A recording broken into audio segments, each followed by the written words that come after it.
بسم اللہ الرحمن الرحیم۔ میرے دوستو، جیسا کہ میں نے عرض کیا کہ اللہ بڑا مہربان ہے، بڑا قدردان ہے۔ ہمیں کبھی بھی اللہ کے در کو نہیں چھوڑنا چاہیے۔ جب انسان اللہ کے در کو نہیں چھوڑتا تو اللہ کی مہربانی اس کے اوپر آ جاتی ہے۔ لیکن انسان ہے کبھی کبھی شیطان کے بہکاوے میں، نفس کے بہکاوے میں آ جاتا ہے، غفلت ہو جاتی ہے۔ لیکن میرے دوستو، غفلت ہو گئی فوراً توبہ کر لینا چاہیے۔ اس وجہ سے علماء فرماتے ہیں زمین کے جس حصے پر نافرمانی تجھ سے ہو گئی، فوراً اسی حصے پر کوئی اللہ کی اطاعت کر لو۔ نفل کا موقع ہے، نفل پڑھ لو۔ کوئی اسی زمین پر صدقہ و خیرات کر لو تاکہ تمہارے لیے گواہی دے۔ کتابوں میں لکھا ہے ایک شخص کسی غار میں 3 سال تک اللہ کی عبادت کرتا رہا۔ 3 سال مسلسل اس کو کانا پہنچتا رہا۔ 3 سال کے بعد 3 دن مسلسل فاقہ ہو گیا، کچھ کانا نہیں آیا۔ وہ جو کانے کا وقت ہوتا تھا، جہاں اس کے لیے کانا پہنچ جاتا تھا، اب نہیں۔ پریشان ہو گیا، کیا معاملہ۔ 3 دن فاقہ کے بعد وہ نکل گیا، غار سے نکل گیا، نیچے آبادی کی طرف آ گیا۔ وہاں ایک گھر ملا، وہاں سے اس نے کانا مانگا۔ انہوں نے 3 روٹیاں دے دی۔ جب گھر سے آگے گئے تو اللہ کی شان، ایک کتا اس کے پیچھے ہو گیا۔ کتا اتنا تیزی سے اس کی طرف بڑھ رہا تھا اور بھونک رہا تھا، اس کو خطرہ ہو گیا کہ کتا مجھے نقصان نہ پہنچائے۔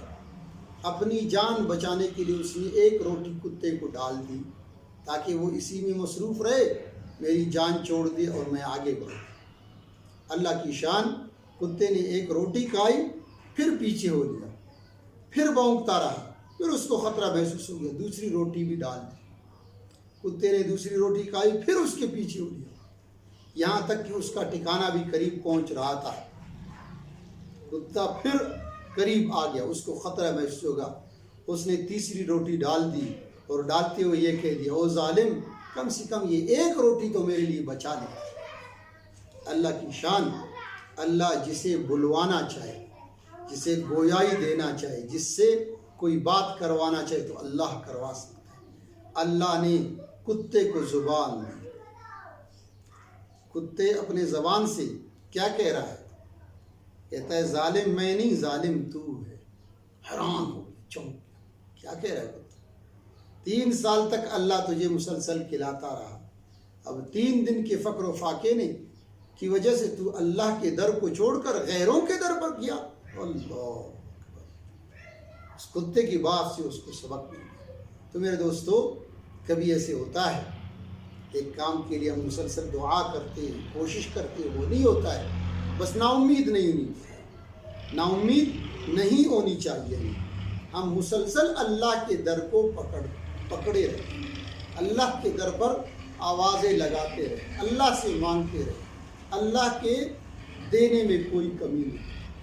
فرمایا آخرت کے بارے میں جو سوال کرو گے میں وہ عطا کروں گا، دنیا کے بارے میں جو سوال کرو گے میں تمہاری مصلحت کو دوں گا۔ شاید وہ چیز نہیں مل رہی، اس میں ہمارے لیے مصلحت، یا تاخیر سے ملے گی، اس میں ہمارے لیے مصلحت۔ تو ہمیں اس واقعے سے یہ سبق ملتا ہے کہ ہمیں اللہ کے در کو نہیں چھوڑنا چاہیے۔ اللہ پاک مجھے اور آپ کو دین اور شریعت کی باتیں سیکھ کر، سمجھ کر عمل کی توفیق عطا فرمائے۔ وآخر دعوانا